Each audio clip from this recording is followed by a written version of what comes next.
Terceira vez estamos tentando começar, houve problemas aí de conexão, pelo qual pedimos desculpas, e coube a mim o privilégio de fazer a apresentação dos colegas nesse nosso último encontro do E Agora José. Foi uma ideia originalmente do Briga e minha, em função do nosso movimento interdisciplinar de psicossomática. Aí conversamos com alguns amigos e resolvemos nos arriscar juntos por um tipo de apresentação ao qual nós não estávamos muito habituados. Acho que deu para ver, porque tivemos dificuldade agora de nos conectarmos nessa plataforma um pouquinho diferente do Instagram. Então, eu gostaria de dizer que é um enorme privilégio de estar entre esses colegas, pessoas que eu conheço há muito tempo, e que seria difícil apresentar, porque eles têm inúmeras formas de serem conhecidos, visto a diversidade de atividades às quais se dedicaram ao longo de toda a sua vida. Em suma, pessoas que compartilham, entre outras coisas, uma enorme curiosidade pelo conhecimento, um amor à prática clínica, pessoas que gostam de gente, gostam de atender gente, aprendem com as outras pessoas e são ousados o suficientes para estarmos aqui numa reunião sem pauta. Ou seja, nós não sabemos exatamente por onde vamos nessa nossa conversa, visto que uma conversa entre amigos a gente não combina antes, ela vai se desenvolvendo. E tenho a confiança, não tenho a certeza de onde vamos chegar, mas tenho a confiança de que, junto com esses tão prezados colegas, a gente vai avançar e vamos chegar a um lugar muito interessante. Eu gostaria inicialmente, então, de passar a palavra para o Briga, cada um vai falar uns 3 ou 4 minutos, e depois a gente continua vendo por onde a gente caminha, dependendo do que forem, dos temas que forem abordados, e que podem ou não refletir os assuntos que já tocamos nos encontros anteriores. Muito obrigado a todos. Em frente, Briga. Estou recebendo aqui as mensagens das pessoas que nos estão vendo, e está divertido. Pediram que todos desligassem o microfone. E eu fiquei muito feliz. Depois que está muito frio, mas não tem ninguém congelado. E agora, José? Eu estava conversando com o José e ele me perguntou, e agora, Brigante? E eu respondi que passaria a pergunta ao Rubens, ao Betarello, ao Pistelli, ao Tomé e ao Marum. Fez-se um silêncio entre o José e eu. E em seguida eu falei a José, tá uma feiura, tá muito feio. E para sobreviver às angústias, que eu tenho compartilhado bastante com o Rubens, e ansiedades que me acompanham por essas semanas, onde a feiura e a estupidez dominam grande parte do nosso espaço em que vivemos. Aí eu resolvi buscar a inteligência dos velhos gregos e, para contrapor a feiura, eu fui em busca da beleza. Eu fui em direção à filosofia da beleza, à estética, sempre apoiado no Suassuna, que foi um professor de estética durante quase 40 anos, um homem brilhantíssimo. E nesse caminho da estética, eu fui encontrar um salvador nosso que se chama Platão. Platão que aparece em Fedron, em Mênon, que aparece no Banquete, falando de beleza, né? E ele começa dizendo que a beleza humana, que a gente considera, é uma pálida imagem da beleza que se aloca nas ideias puras que ele desenvolvia. E para corroborar isso, ele também dizia que quando da saída da alma do nosso corpo encarcerado, ela caminhava já um caminho de memória, que ele vai chamar de reminiscências, em busca do já conhecido, da beleza. E a beleza para Platão é aquilo que nos falta aqui no Brasil e no mundo. era a somatória da verdade e do bem. Aí eu corri para alguém mais terráqueo, mas um filósofo da natureza, que era Aristóteles. E Aristóteles vai dizer que a beleza é a expressão da harmonia, é uma expressão matemática, uma expressão da ciência, que também é circunscrita pela verdade, pelo bem, muito distante dos cientistas falsos, não verdadeiros e não do bem, que receitaram desde sempre hidroxicloroquina, por exemplo. Dessa matemática de beleza, de verdade, de harmonia, surge um filho de tudo isso, que é a ética, que é a moral. E aí, a pergunta que me vinha na cabeça e que Aristóteles responde era: e a feiura? E ele dizia assim, que a feiura, que é revelada nas comédias, que é caricaturada pelos homens inferiores, é o contraponto para a criação da beleza. E eu achei esse paradoxo aristotélico extraordinário. Nesse momento em que a gente se encontra esmagado pela feiura, pela falta de ética, pelo não bem, nos dá força de fazer essas questões como: e agora, José, e cada um de nós procurar um caminho dessa beleza. Hein, Rubens?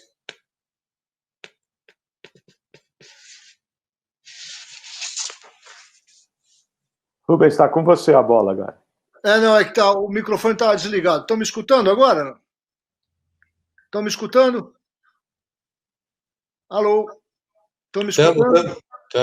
Estamos. Então tá bom. Essa história que você conta, Briga, é muito, não só interessante, como é muito bonita. E ao mesmo tempo, me lembra o seguinte, o que eu estava pensando essa semana aqui, conversando com colegas nossos, também de outros países. Eu conversei com o pessoal da Europa, com o pessoal dos Estados Unidos e tal, e comecei a notar, como todos nós sabemos, uma diferença brutal em como as questões que nós estamos tendo que enfrentar aqui no Brasil e as questões que eles tiveram que enfrentar na Europa, nos Estados Unidos ou mesmo na China, né? Então, a nossa crise aqui, além de ser uma crise médica em si, não é? Além de ser uma crise econômica ainda não tão intensificada como deverá estar em algum tempo, vocês sabem disso, né? E além de ser uma crise que vai provocar prováveis problemas mentais nas pessoas, por estarem passando por esse trauma, por estarem isolados e tal, e muita gente sem ter possibilidade de compartilhar isso com ninguém. Além disso tudo, nós temos uma crise muito grande, que é a nossa crise política.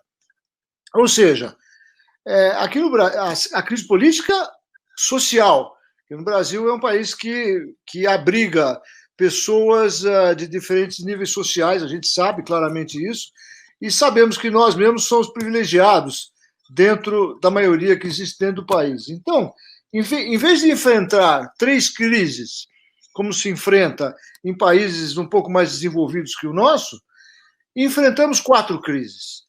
Enfim, caímos num certo caos, não é?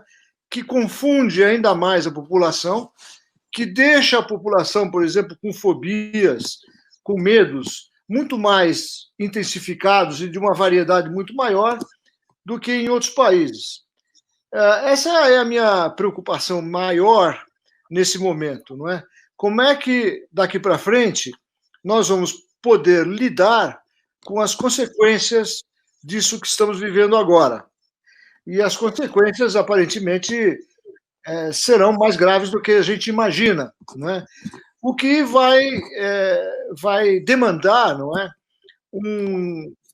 um cuidado tanto da população em si, população pela população, cooperação e solidariedade, isso tem havido mais, talvez mais até que em outros países, mas também uma cooperação e solidariedade do governo federal.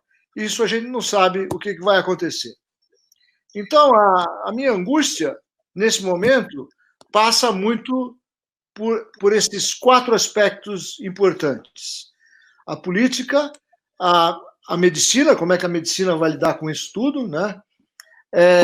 A questão da saúde mental, que pertence a todos nós, né? E a questão da economia. E, nesse sentido, então, eu passo a bola para o Ricardo Marum. Ricardo, vamos lá. Então, Rubens, interessante o que você está falando, mas desde quando eu tive a minha conversa com o Tomé, eu senti uma mudança em que nós conversamos sobre... Estão me escutando? Sim. Sim. Eu senti Você uma mudança... Está audível. Está congelado, mas eu ouvi isso tudo.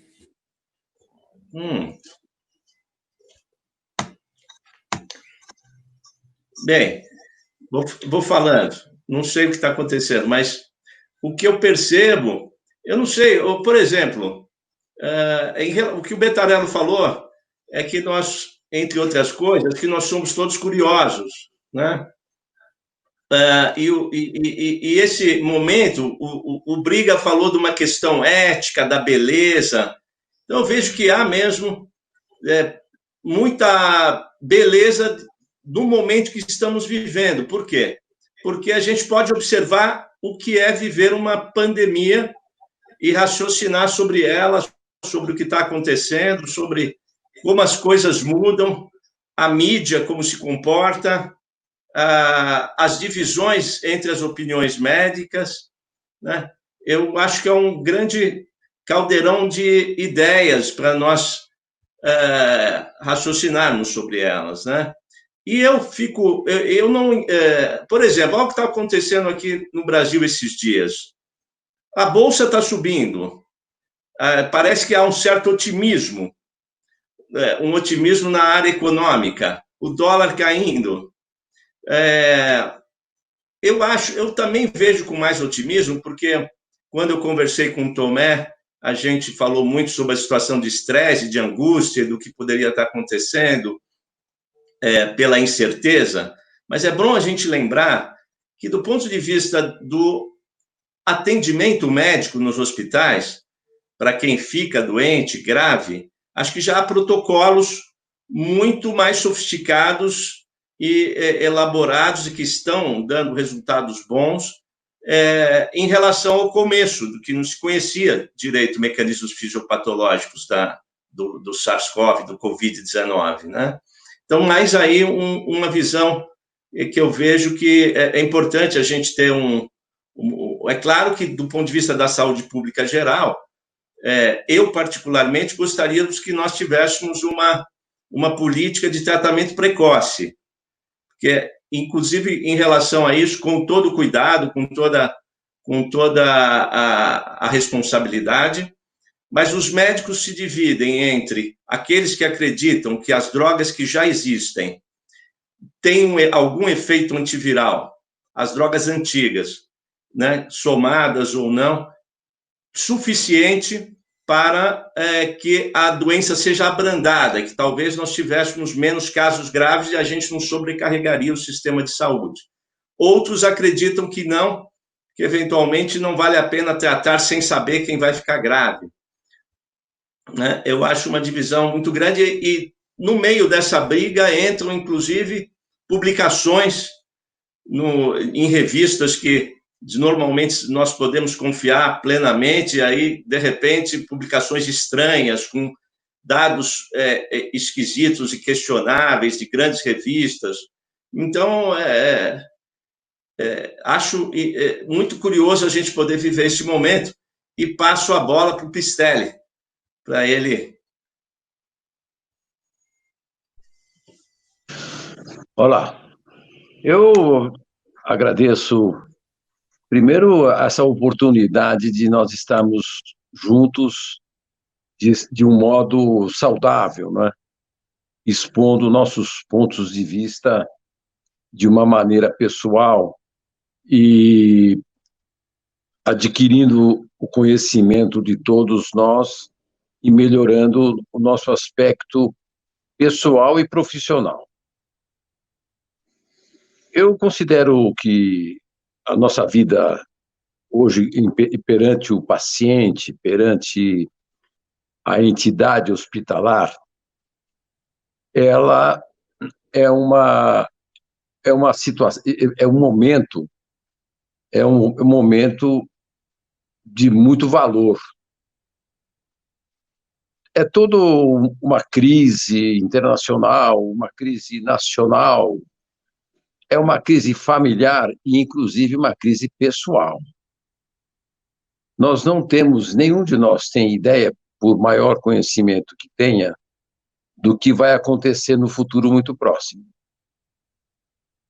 Cabe a nós a extrema força de vontade de praticar o melhor que nós sabemos.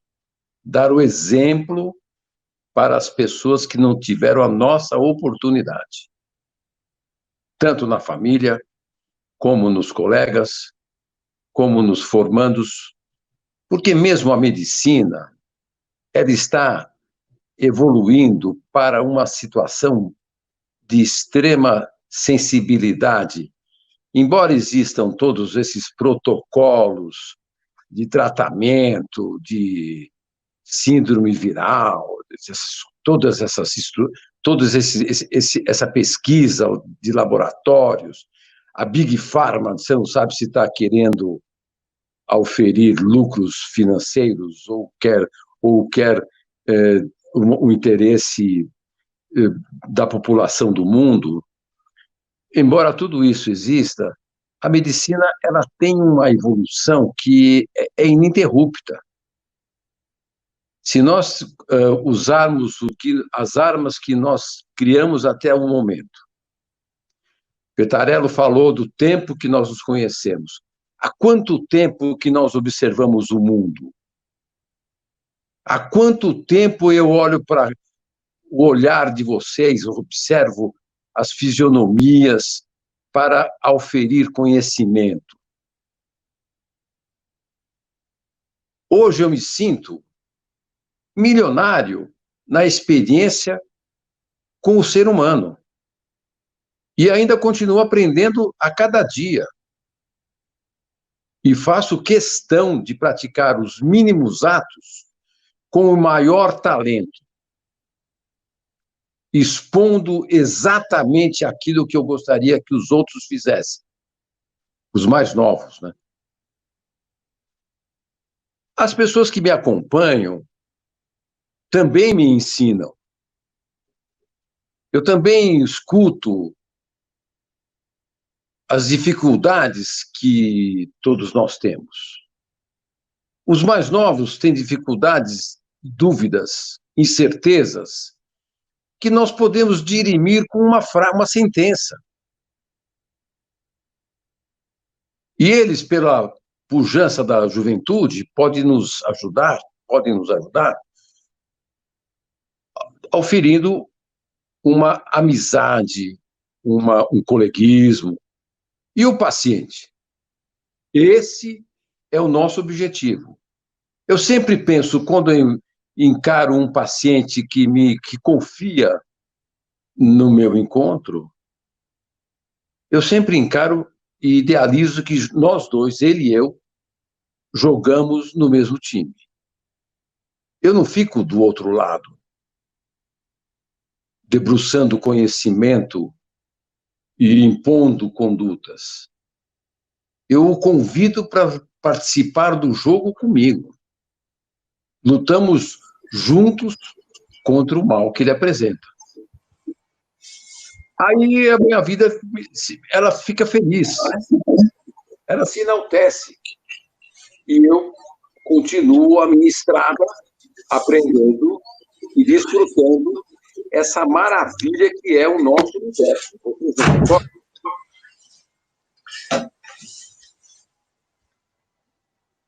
Passo a palavra para o Maru? Não, para o Tomé. Tomé? Tomé.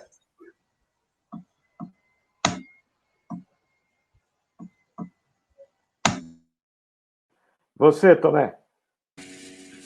Estou abrindo o microfone. Bom, inicialmente quero agradecer a participação, a possibilidade de estar nesse encontro de amigos, né? Trocando ideias, né? Eu acho que quando o Brigante e o Bettarello pensaram na poesia do Drummond, e agora José, acho que vocês pensaram nessa poesia no sentido de nós entrarmos em contato com o desamparo, com o abandono humano, né, que essa poesia traz. E, como eu disse, eu nem sei se cheguei a dizer no encontro com o Maru, só que no final ele dá uma saída para o José, né? E o José vai avante. Ele não sucumbe ao abandono, ao desamparo, né? Em que, enfim, na sequência, ele vai trazendo o desencanto, a frustração com a vida ou com o entorno. E, nesse nosso último encontro, quer dizer, eu acho que, embora nós estejamos vivendo esse momento que eu chamo caótico, né? Aqui e no mundo, mas eu acho que se nós estamos juntos, pensando, em cada um de nós existe uma esperança, porque estamos interagindo, trocando, né? O Brigante falou, né, trouxe toda a questão da filosofia e trouxe a questão, a filha gerada ética, né? Eu trabalho com bioética e ecobioética, né, nas instituições da Unesco. E uma das minhas experiências primeiras, quando entrei em contato com o encontro dos bioéticos, foi uma grande decepção, porque esse congresso foi, inclusive, em Israel, e era a época da gripe suína. E, de alguma forma, surgiu a questão do Tamiflu, da Roche, enfim, a questão medicamentosa, se vendia, se tinha a ver ou não. E eu, novato, meu primeiro congresso, isso fazem mais de 15 anos, ainda me sentia jovem perante o pessoal que hoje teria a minha idade lá. Eu levantei e falei, bom, já que nós sabemos que existe esse arranjo, por que não denunciamos? Aí eu ouvi, nós somos uma secção da Unesco, o Unesco recebe subsídios, né, pela OMS de tudo isso, então nós não podemos falar. Então, aí a minha ilusão com a bioética, né, da regimento, da organização, da relação médico-paciente com as questões jurídicas caíram por terra, né? E, né, a minha crença ou descrença nessas instituições vem pela vivência. Evidentemente, surgiu um outro movimento pelo Beniacar, que é um outro pensador e pesquisador da área, que agregou o conceito de ecobioética, colocando o meio ambiente, também integrando as questões, não mais de saúde no sentido de doença, mas de saúde no sentido de saúde e qualidade. Então, aí abriu-se um outro caminho. E nesse momento em que vivemos esse caos, nós vemos que as instituições estão regendo as condutas, né, normatizando. Não sabemos as bases realmente científicas e verdadeiras, né? Aqui eu não estou trazendo nenhuma teoria da conspiração, mas existem muitos fatos contraditórios, paradoxais, né? Mas estamos buscando uma saída para aquilo que ainda, como o Pistelli colocou, o Marum sinalizou também, existem várias condutas, mas se existem vários caminhos, é porque nós não sabemos o que é que nós estamos vivendo. O que é isto, na realidade? O que é o Covírus?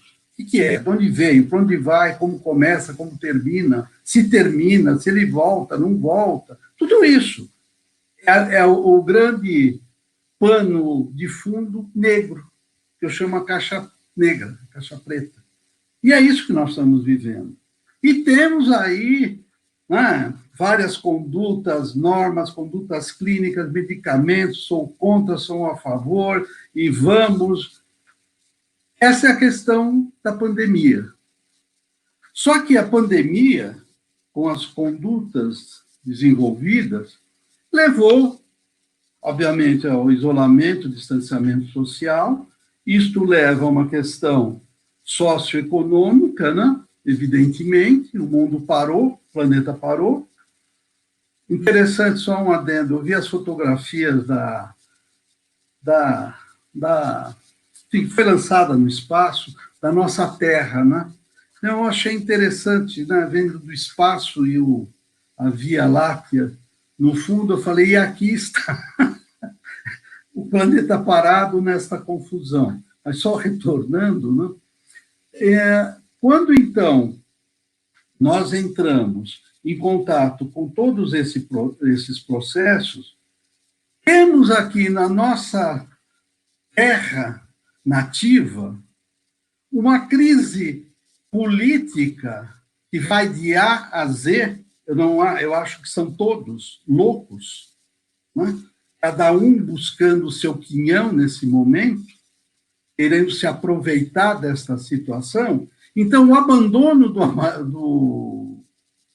agora José fica patente, nós não temos aonde nos amparar. Então, as condutas iniciais, só procure o hospital quando você estiver muito contaminado, agora não. Quando você sentir os primeiros sintomas, procure o hospital para se tratar. Quer dizer, nós vivemos, em termos daquilo que a gente conhece em saúde mental, mecanismos esquizoides, esquizofrênicos. Né? É um enlouquecimento, é um paradoxo o tempo inteiro. Vivemos em polaridades. E o ser humano não está habituado. O ser humano precisa de uma garantia, ele precisa de um respaldo, né? Um exemplo. Por que a família? A família dá algumas normas. O Brigante falou de ética. A ética é uma construção da sociedade, né? Que foi feita para normatizar a convivência humana. Só que, durante este processo, a ética não existe. Existe, pelo contrário, existe essa bagunça, essa confusão louca e de jogo de interesses, em todos os sentidos. Na medicina, no político, nas condutas da gestão da pandemia, em que nós vemos a maior corrupção das prefeituras, dos governos de Estado acontecendo. Quer dizer, isto eu acho que é humilhante para nós, cidadãos. Quer dizer, fora a humilhação que eu me vejo pelo desamparo de toda essa estrutura, que o Rubens falou, enfim, sinalizou, até vi o seu live hoje falando sobre isso, né, Rubens? Nós temos essa humilhação desta condição em que nós somos colocados. Então, quer dizer, a saída, o ir avante, eu acho que este encontro, por exemplo, a gente trocar uma ideia, é uma tentativa de nos agarrarmos, nos escorarmos uns aos outros, dizer, bom, como é que nós passamos por isso? Como é que nós vamos passar? Né? Cada um dizendo o que pensa. Agora, eu só acho que eu posso passar se eu dou nome ao que eu estou vivendo. E o que eu estou vivendo é essa condição e que eu tenho que buscar uma forma de enfrentar isso, porque senão eu sucumbo. Eu não suporto, meu psiquismo não suporta. O Brigante falou que ele tem passado essas semanas entre ansiedade e angústia, quer dizer, ele e o resto, você e o resto do planeta, né? Estamos nesse desamparo. E cada dia a gente estou com dor de garganta. Será que eu estou com Covid? É a primeira. O medo, a ameaça está presente na nossa cabeça. Só que não tem um respaldo que nos dê um acalento, que nos dê apazigue um pouco. Pelo contrário, cada vez mais insufla-se esse fogo. Então é mais ou menos isso que eu queria colocar, senão me estendo muito. Agora, o Bettarello retorna. Depois que estamos falando. Vamos lá, Bettarello. É sempre um prazer ouvir vocês, não é? E vamos tentar fazer aqui alinhar, vou abordar algumas ideias dentro do que foi falado, né? E o Brigante nos coloca a questão, né? E agora Pistelli, e agora Tomé, e agora Rubens, e agora Ricardo, agora Bettarello, né? O José da Poesia, né, Tomé, ele vai na dureza, ele vai sozinho, né?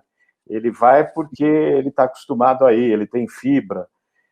Talvez a gente esteja buscando um caminho um pouco menos solitário do que o do José, porque sozinho é mais sofrido e a gente fica mais desamparado, né? A questão da ética, que vocês todos tocaram de algum modo, ela não estamos sentindo falta dela por causa do Covid, né? Ela ficou mais a falta de preceitos éticos ou de uma direção de propósito para as vidas ou de sentido, ela ficou desmascarada, né? Escancarada pelo Covid. O que busca a ética? Um sentido para a vida, uma direção. Pegamos o Platão do Brigante, uma direção para o belo, mas é para o bem, né? O belo e o bem se associam, né? O que é o bem é uma coisa a ser pesquisada, a ser investigada. As suas dúvidas, Tomé, elas são dúvidas éticas, né? A gente não sabe, mas vamos confiar que vamos depurar alguns caminhos para atribuir novos sentidos àquilo que já estava carente de tê-los, né? Uma ética, acho que o Ricardo, o Pistelli também colocou, uma ética de solidariedade, né, em vez de uma ética centrada em indivíduos, uma ética centrada mais em intercâmbio entre pessoas, na medida em que, se o José tivesse alguns companheiros de viagem remanescentes, talvez ele se sentisse mais potente e mais firme para enfrentar as adversidades. E foi estocado também uma questão da política, né, que o Briga coloca, ética e política.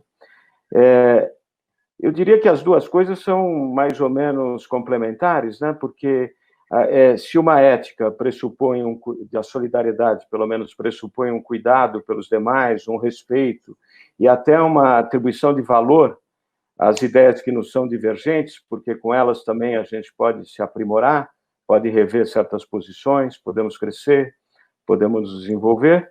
A política, por outro lado, é uma vertente, vamos dizer, ampliada disso, né? Platão dizia a arte dos laços, das composições, não dos aconchavos, das composições consensuais, para verificar como pode-se gerar o bem comum ou bem de um grande número de pessoas.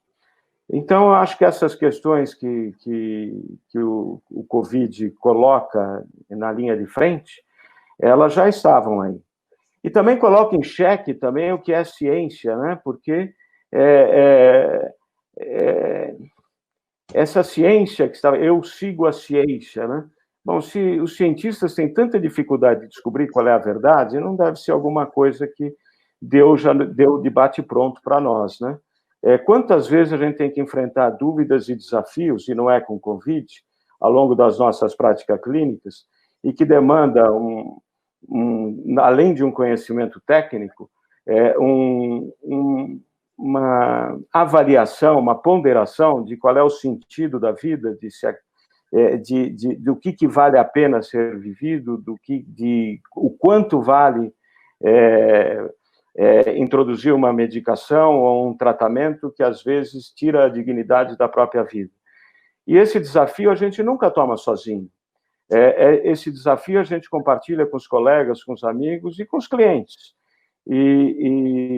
Então, há sempre alguma decisão a ser tomada que nenhuma ciência vai definir qual é o caminho ideal. Isso que se chama ciência, ela também está contaminada, né, como se ela pairasse sobre os homens acima da ética, mas o Tomé assinalou, o Pistelli, bom, todos vocês, de que há tantos interesses econômicos por trás da ciência, que, evidentemente, certas pesquisas são feitas, mas elas já têm um interesse que não é o bem comum. Elas têm um interesse de retorno financeiro muito claro. Em geral, se falamos de trilhões, não se falam de bilhões. Então, isso determina, orienta pesquisas, determina certos tipos de conduta em detrimento de outras. E, frente a isso, cada um de nós tem que fazer seus filtros, tem que conversar, tem que avaliar e tem que colocar as coisas nos seus devidos lugares, né? O Brigante gosta do exemplo de futebol, é preciso colocar a bola no chão, né? E olhar como é que está o jogo para a gente continuar batendo as nossas tabelinhas aí. Então, são essas questões aí que eu vejo que, com muito interesse, que vocês abordaram e que são aquelas que me preocupam. E agora, eu não sei, mas eu tenho confiança de que poderemos ir e iremos, de preferência, melhor, porque o Stelly falou, né, desses anos todos que a gente vive, e a gente continua aprendendo. Quer dizer, possivelmente a gente se torna um pouquinho melhor a cada dia. Essa é a minha expectativa e esperança, de que com os anos a gente não piore, a gente melhore. Voltando aos gregos do Briga, eles diziam que a plenitude está na maturidade, né? Está no fim. O akime é a sua virilidade, é o meio da vida em que você está hiperativo. Mas depois a plenitude demanda um longo tempo de decantação da qual a nossa sociedade está carente. Esse isolamento abriu um espaço para algumas pessoas começarem a ter oportunidade de verificar qual é o propósito da própria vida. E pensar o propósito da própria vida é começar a pensar ética. E pensar uma ética em que a nossa vida não se limite aos anos que a gente viva e que a gente reconheça de que vive mais quem mais se compromete com os seus contemporâneos, com os seus amigos, com a sua época. Então, são essas questões aí que eu vou tirando aí da conversa com vocês. E está aberto aí para quem quiser continuar. Então, eu vou entrar, Betá. Manda. Eu vou entrar, que eu trouxe a feiura, depois eu trouxe o contraponto paradoxal, que era a beleza, que vai gerar ética, e que a gente está aqui conversando. Mas eu tenho que introduzir um outro ser humano que existe em abundância, que é o estúpido, a estupidez. E a estupidez tem dois personagens italianos, dois grandes literatos, que desenvolvem dois livros maravilhosos, Pistelli. É Carlo Cipolla, ou Cipolla, que faz uma descrição do mal que produz o estúpido. E o outro é o brilhante Umberto Eco, que escreve um livro cujo título é Da Estupidez à Loucura, que é recomendável aos não estúpidos. E o problema do estúpido é que ele não sabe o mal que ele faz. Teve um cara que sacou, um grande terapeuta, quando diz assim: perdoai porque esses estúpidos não sabem o que fazem. E fazem. E o não estúpido fica apavorado, olhando o estúpido falando. E o estúpido diz coisas incríveis. Ele cita Mussolini, ele quer armar um povo faminto. O Trump diz que tem que pressionar mais os presos nas ruas. São estúpidos. E o não estúpido é levado, porque ele fica, como ele não é estúpido, paralisado frente àquilo, até a hora que vai para Auschwitz. Então, essa conversa a gente tem que levantar. O Bettarello é sempre um homem otimista, graças a Deus. Mas é importante também fazer a contraparte terrível que estamos vivendo. Nós temos um ideólogo aí que orienta o governo, um astrólogo paranoico gravíssimo, igual ao mesmo Stephen que criou Hitler. E isso não pode ser deixado de lado. E a ética, e tem homens que são éticos em profundidade, nós tivemos o Tomé Pistelli e eu o privilégio de termos esse homem, que foi Walter Maffei. Ele, em 1968, já dizia: vocês não precisam estudar medicina, nem patologia, nem doenças, porque, moleques idiotas, vocês serão camelôs de laboratório. Vocês lembram, né? E ele já fazia uma crônica anunciada disso que estamos vivendo. Tudo é histórico, não é? E... Fala, Marum, eu gosto de falar. Ou Tomé. Tomé, levantou a mão antes. Tomé, vai lá. Levantou a mão, Dan? Levantou. Não. Levantou, Tomé? Levantou. Você colocou que o Bettarello é otimista, né? Eu não me vejo como uma pessoa pessimista, mas eu sou bem pragmático, eu sou bem mais com o pé no chão. Acho que é São Tomé ver para crer, né? E o que eu vejo é um cenário, o Brigante falou da estupidez humana, né? Eu acho que você trouxe exatamente aquilo que a humanidade está vivendo, né? Em sua grande maioria, infelizmente, vive-se a estupidez. E não é só agora, né? Há 2 anos, 3 anos, a Europa, com toda a migração dos países, né, invadindo a Europa, né, como foi colocado, só isso já traz a desumanização, né, do planeta. Agora, então, dentro da pandemia, né, como ela está sendo usada aqui, de uma forma assim perversa, né? O Ricardo falou que o dólar baixou, a bolsa subiu, quer dizer, nesse inferno, nesse vulcão explodindo, e estamos, né, recuperando valores, né? Quer dizer, para a gente entender a estupidez, acho que o Brigante está se referindo, né, o que ele está dizendo, quer dizer, o que conduz à humanidade. Então, eu acho que a onda que virá, ou já está vindo com a pandemia, e isso eu estou muito dentro, né, porque eu trabalho com isso, é a onda da questão da saúde mental. Porque a saúde mental ela está afetada por vários aspectos. Tomé, eu só vou pedir para você ser sintético, senão o Rubens vai ficar sem a palavra. Eu queria colocar isso, né? A questão que nós temos que enfrentar essa onda que vem, que é esse desarranjo da saúde mental e que dura vários anos. Ela não resolve-se com uma pandemia ou com uma vacina, porque está tendo uma desestruturação sociopolítica, econômica, social, religiosa, que você deve entender. Só isso. Rubens, você. Rubens, está me ouvindo? Acho que o Rubens não está me ouvindo. Alguém? Rubens, você.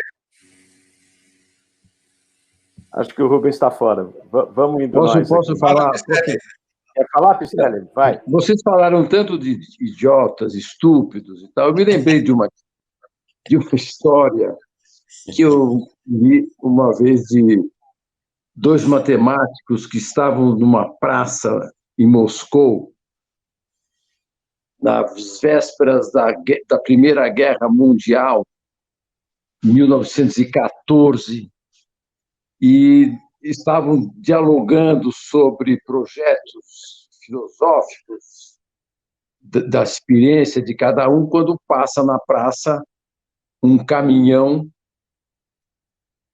lotado de muletas novinhas.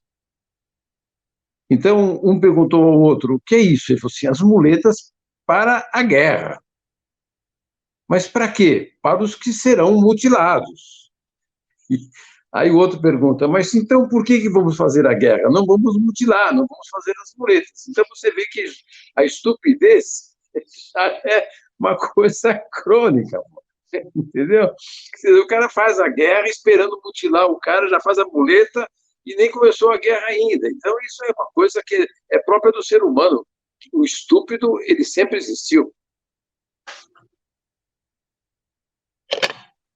O Brigante falou que eu sou um otimista. Não sou muito, não. Talvez tenha dado uma impressão assim do trabalho a ser feito. Realmente, o resultado desse trabalho, pelos antecedentes históricos mais recentes, ele não é muito promissor, não é? Acho que isso que estamos chamando de estupidez, ela está ganhando de 10-0, né? De qualquer outra força de contraposição em busca de um mundo melhor. Depois eu vou dizer de um momento histórico, eu vou passar para você, Tomé, de que, historicamente... Pois não. O Rubens, eu entrei em contato com ele, o Rubens está fora porque congelou. Ele disse para nós continuarmos. Estamos continuando, eu percebi, eu falei com ele também, estamos seguindo aí. Agora, o que vai ser o futuro não dá para saber. O antecedente recente dá para saber que vai ser bem difícil. Mas a história também mostra situações interessantíssimas, né? Os 300, a crise dos 300.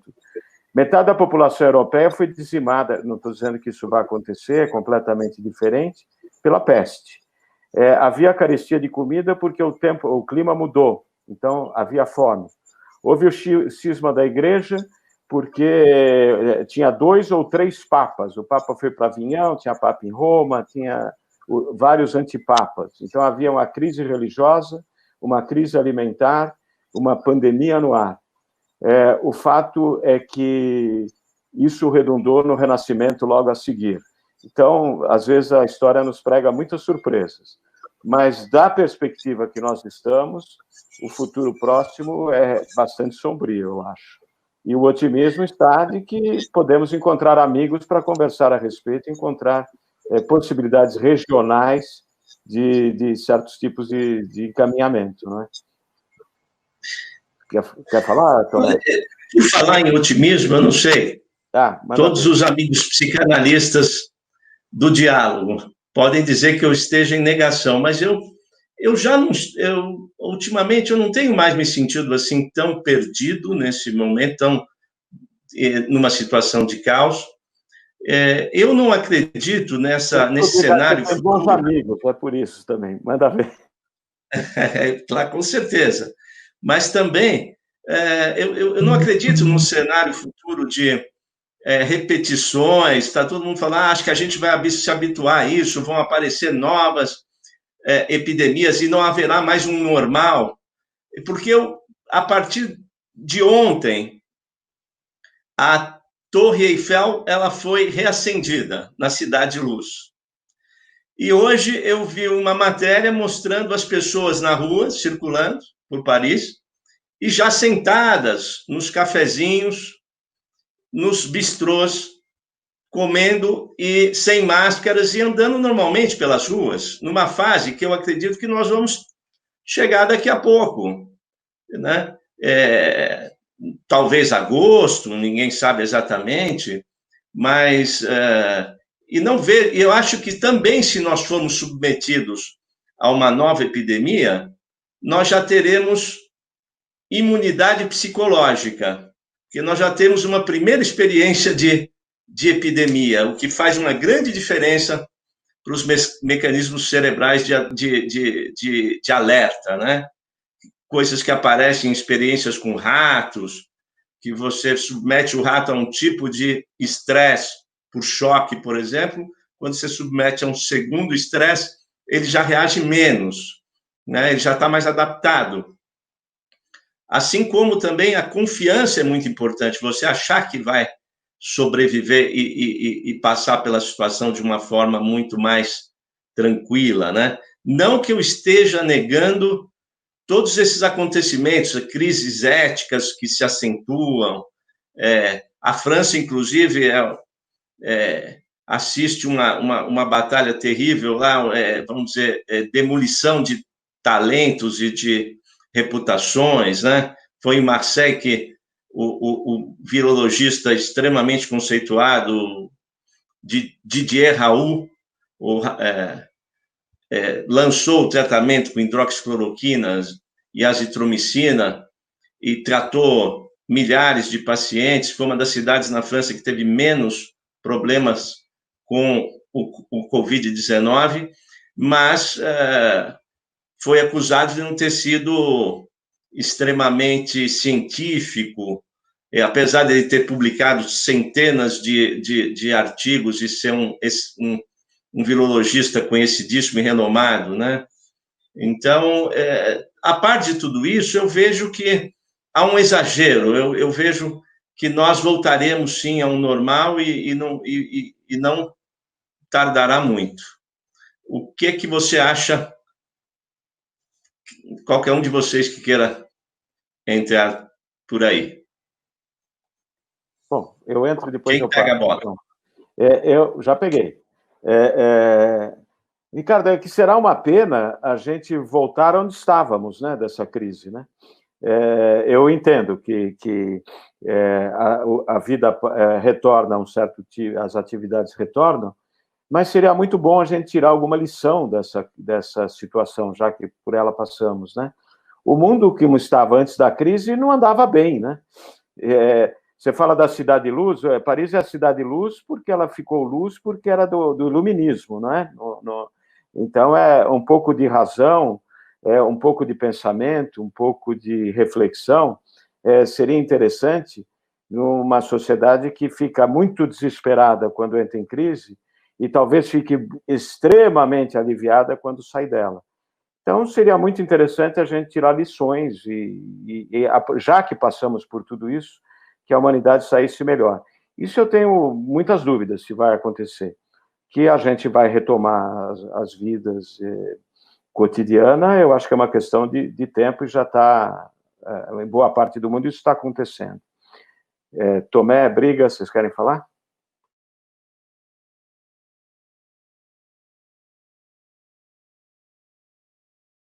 Pode falar também. É evidente que a vida vai continuar e nós vamos sair para alguma coisa, né?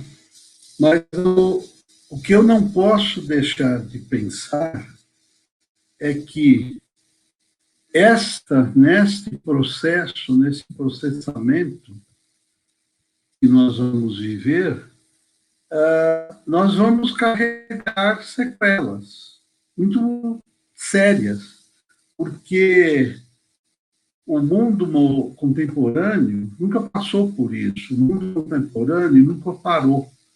O mundo contemporâneo nunca deixou sua economia paralisar em todos os países. Os países ricos, evidentemente, que têm uma saída mais confortável, né? Agora, países pobres, emergentes, como o nosso, em que R$600 por 3 meses, para uma população que não tem como sobreviver, eu acho que essas sequelas emocionais, sociais, econômicas, são muito sérias. E nós não podemos deixar de olhar. E não podemos não buscar uma saída. Agora, como disse o Brigante, quando a estupidez impera, quando loucos né, de A a Z. Eu não acho um, eu acho todos, né, que estão no poder, com raras exceções, evidentemente. Nós somos conduzidos por uma questão muito doente, muito doentia. Eu acho que isto que eu não posso comemorar a bolsa subir, até comemoro, o dólar baixar, até comemoro, mas se eu olho o meu entorno, o que isto significa para esse entorno, que é uma alienação de tudo que está acontecendo, eu acho muito trágico nesse sentido. Algo tem que ser repensado. Vai lá, Briga.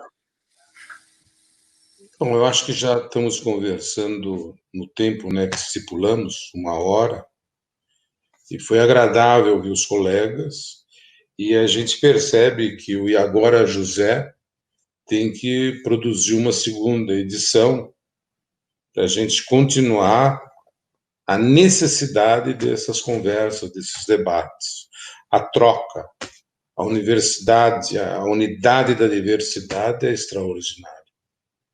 Então, eu espero que o Tomé e os colegas e outros que possamos vir a convidar a fazer o E Agora José, segunda edição. Segunda edição. Vai ser ótimo e denuncia que a conversa não pode terminar com a pandemia, não é? Porque senão será aquilo que o Freud chamava fuga para a doença, fuga para a saúde, né? A gente está muito doente e, de repente, ficamos todos muito saudáveis. É pura fobia, né? Pura correria. Outra coisa que eu queria falar é que congelou o Rubens, ele precisou sair, né? E então, ele dá uma boa noite para todos. O Ricardo Marum também e o Pistelli também. Questões da internet. A tecnologia ainda não é tão boa quanto a gente gostaria que fosse. Tchau, boa noite, gente. Tchau, tchau. Boa noite.